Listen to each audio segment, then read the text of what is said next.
Hello, femme de triomphe. J'espère que vous allez bien. Je suis Coco, votre coach en féminité. Bienvenue sur Be Woman.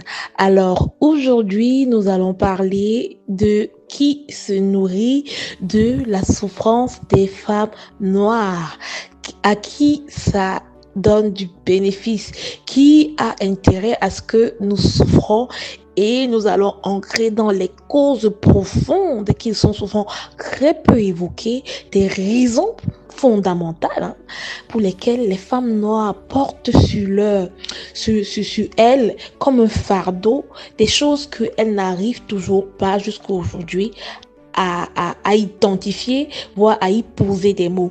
Donc, on va rentrer de plein pied dans le sujet et on va ouvrir le débat. Vous savez, ici, on est là pour ouvrir le débat.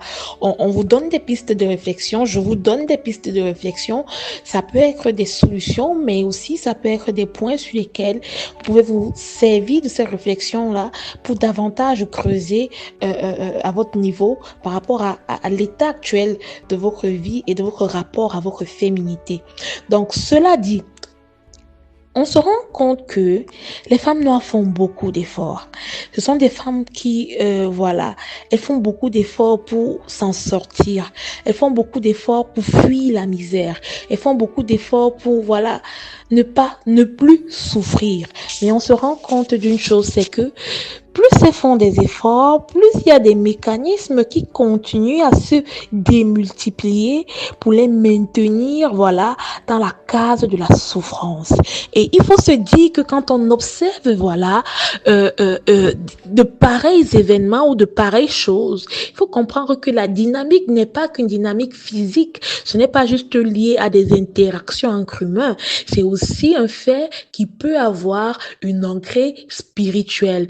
Pourquoi? Parce qu'on sait que le jour où la femme noire va pleinement, s'emparer de cette capacité qu'elle aura à être féminine, de cette capacité qu'elle aura à être la polarité féminine, elle n'aura plus, il y aura des souffrances, il y aura des comportements, il y aura des choses qui ne lui arriveront plus. Donc, de ce fait, on va rentrer pleinement dans le vif du sujet. Vous savez, nous venons des familles, et des familles desquelles nous venons, je parle surtout pour celles qui sont des afro-descendantes qui viennent d'Afrique, les familles africaines souvent, avant la colonisation et même parfois pendant la colonisation avant l'islamisation et bien même après l'islamisation, il y a eu en Afrique des rituels, et les rituels que les grands-parents ont menés, loin de moi de vouloir tout diaboliser dans tout ce qui est cultuel en Afrique, mais il est question ici de comprendre que vous devez être en mesure de discerner ce qui est de bien et ce qui vous fait du mal. C'est pourquoi aujourd'hui je veux amener aussi le côté on va dire comment religieux dans la manière avec laquelle vous devez avoir aussi l'approche de votre féminité. Donc je disais tantôt que avant l'arrivée de la colonisation et même pendant la colonisation et avant l'arrivée de l'islamisation et bien avant, l'Afrique avait déjà ses religions, et beaucoup de familles nouaient des pactes avec des entités qui étaient locales. Elles nouaient des pactes avec des entités de l'eau, de l'air, du feu, de la forêt. Vous allez entendre dans certains coins de l'Afrique, il y a ce qu'on appelle la forêt sacrée, il y a le marigot sacré, et avec l'océan, ils nouaient vraiment des entités avec des éléments de la nature dans le but de pouvoir se protéger en temps de guerre, en temps de famine, de protéger la lignée par rapport à la mort des enfants, par rapport aux situations inconvenantes que la vie pouvait leur apporter. Donc, il y avait déjà cette notion-là que pour prospérer, il fallait avoir une divinité qui vous protège. Vous voyez? Et ce qui s'est passé, c'est que quand la colonisation est arrivée avec l'islamisation et tout le reste là, et la christianisation du continent, il y a eu beaucoup de ces cultes-là qui ont été abandonnés.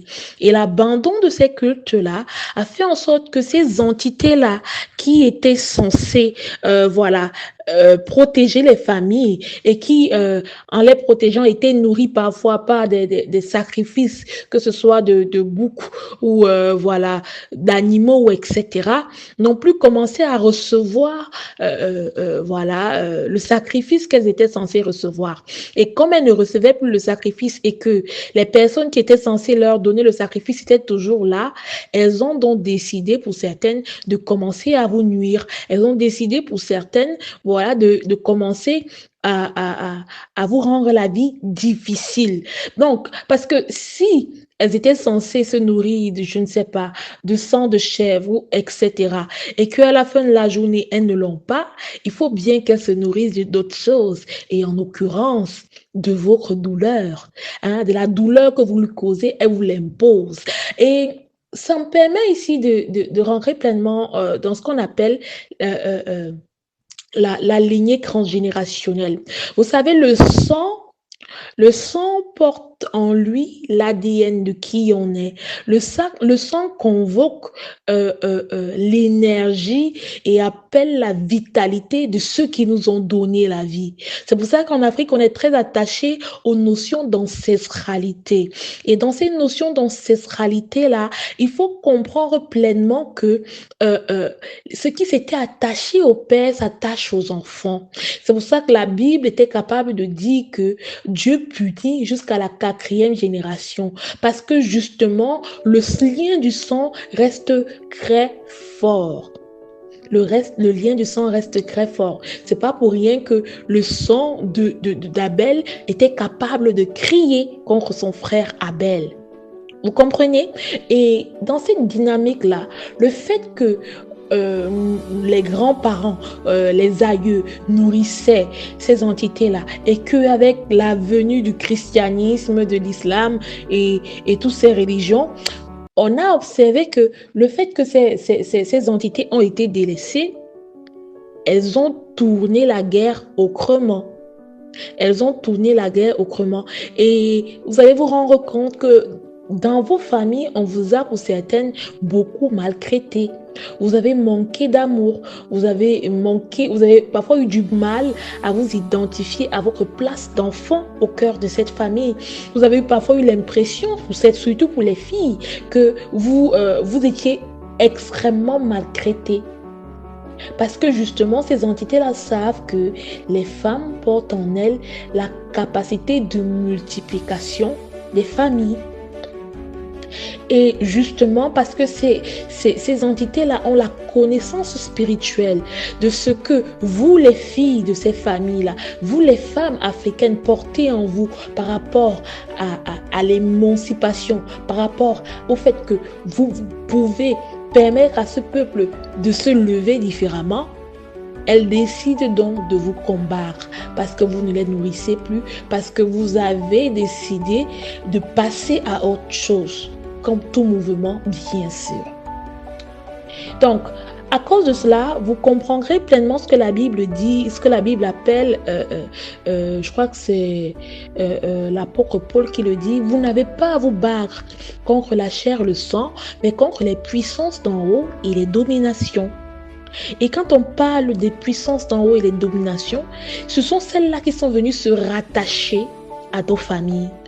C'est pourquoi vous allez observer chez les Noirs, il y a des récurrences qu'on observe, qu'on constate. Par exemple, les pères absents, voire maltraitants. Des pères qui ont du mal à être des pères affectueux, des pères qui parfois brisent même l'estime en soi de leur fils, de leur fille et des garçons qui eux-mêmes aussi en fondant leur famille rentrent dans la même dynamique. Et vous avez des mères qui, parce qu'elles sont malheureuses dans leur foyer, voilà, elles inculquent à leurs filles qu'elles doivent souffrir dans le foyer. Je crois que chez les Congolais, on va dire le kanga motema. Chez les Peuls, vous allez entendre, on va appeler ça le mounial. Sois patiente. Donc, ici, il est question de comprendre que les dynamiques qu'on va appeler culturelles, voire cultuelles, qui sont au sein de nos communautés, ne sont pas juste des dynamiques naturelles. C'est aussi des dynamiques qui viennent du monde spirituel et des alliances passées que nos aïeux ont eu à contracter. Et comme ces entités-là n'ont pas toujours été des entités, voilà, du haut astral et que pour beaucoup, elles étaient des entités du bas astral. Ces entités-là, maintenant, elles ont décidé que vu que vous ne leur donnez plus le sang des bêtes, le sang je sais pas, de bouc, de poulet, etc. Elles ont décidé qu'elles vont se nourrir d'une autre chose, qui est votre souffrance. C'est pour ça que beaucoup de personnes dans votre famille, dans vos familles, vous maltraitent. Elles ne vous maltraitent pas parce qu'elles vous haïssent. Elles ne sont pas désobligeantes envers vous parce que au fond d'elles, ce sont des manières qu'elles veulent voilà, vous faire subir. Souvent, elles sont portées par voilà, le vent de ces entités-là. Elles se laissent emparer, si on peut dire comme ça, par ces entités-là. Parce que quand elles vont vous faire du mal et que vous allez voilà, commencer à développer les blessures émotionnelles, à réagir de manière virulente, voilà, à laisser vos émotions s'exprimer à tout va et n'importe comment, à créer du grabuge, à créer de la colère, à créer des pleurs, à créer voilà, une atmosphère de douleur. Elles, ces entités-là, vu que vous ne serez plus, vous ne leur versez plus du sang, vos émotions qui sont l'émanation de vous, surtout vos émotions mauvaises qui sont la colère, vont, elles, les nourrir, elles, pardon. Je ne sais pas si vous comprenez un peu la liaison. Donc, il est important de comprendre donc que vos blessures d'enfance, vous devez en guérir de manière impérative. Parce que si vous n'en guérissez pas, si vous ne vous donnez pas le soin d'en guérir, le soin de contrôler vos émotions et que vous restez dans le stéréotype du Angry Black Woman, dans le stéréotype de la femme noire qui voilà, est émotionnelle, vous ne comprendrez pas que vous êtes en train de nourrir ici des énergies d'entité du bas astral qui, elles, parce que vous ne leur versez plus du sang quelconque, voilà, puisent dans l'énergie de la souffrance. Et vous allez remarquer que souvent dans des familles, il y a des femmes qui ont du mal, à cause du pacte rompu avec ces entités-là, à avoir accès à des choses normales pour une femme, de base, pour une femme qui le veut bien. C'est-à-dire comme le mariage, des choses comme le mariage, comme un partenaire voilà, qui vous aime, qui est là pour vous, comme un homme voilà, qui saura vous valoriser. Ce sont des choses qui deviennent un peu comme un luxe. Alors qu'en principe, la matrice créatrice qui est le Dieu, qui est le Seigneur, les a créés pour vous. Il ne les a jamais créées pour qu'elles deviennent pour vous un luxe, mais pour qu'elles vous appartiennent. Mais dès lors que ces entités-là rentrent dans vos vies, elles vont s'assurer que tout ce qui était de droit pour vous, que le Seigneur a prévu depuis la création, depuis la nuit des temps, elles vont s'assurer de venir siphonner dedans pour continuer à se nourrir du fait que vous allez devoir faire les mauvais choix en amour, et parce que vous allez faire des mauvais choix en amour, vous allez épouser des hommes maltraitants. Et ces hommes maltraitants-là, ils vont vous frapper. Et chaque fois qu'ils vont vous frapper, ces entités-là vont se nourrir de vos larmes, de votre douleur. Ces entités-là vont se nourrir des injures que ces hommes vont vous donner. Ces entités-là vont se nourrir, voilà, du déficit de confiance que vous aurez en vous. Et c'est comme ça que, à cause de la boucle permanente, vous allez rentrer maintenant dans les cycles de défaite et d'échec. Et vu que vous n'allez pas agresser ces situations-là, elles vont se répéter de vous à vos enfants. Mais je crois qu'il est de votre responsabilité, vous, de cette génération, de pouvoir non seulement briser les liens familiaux, mais surtout de savoir comment est-ce que ils agissent dans vos vies, de savoir comment est-ce qu'ils vous empêchent de rentrer pleinement dans votre féminité. Parce qu'une femme qui est mal mariée a du mal à être féminine. Parce qu'une femme qui n'a pas reçu de l'amour ne saura pas en donner. Parce qu'une femme qui ne sait pas comment, pleinement devenir la femme à laquelle elle est appelée, ne saura pas pleinement, exprimer son caractère féminin. Vous comprenez donc que la souffrance des femmes noires ne vient pas juste du fait qu'il y ait un système en place qui veut les obliger à se masculiniser. Mais c'est que le système a observé que vos entités ou vos égrégores vous masculinisaient. Vous voyez? Et ça vient de ce qu'on appelle les chromas transgénérationnels, ça vient de ce qu'on appelle les alliances ancestrales. L'ancestralité est une chose merveilleuse, mais il est surtout important de débunker dans nos ancestralités les éléments qui nous empêchent, nous aujourd'hui, de vivre la vie qui est la nôtre, de vivre la vie à laquelle on est appelé.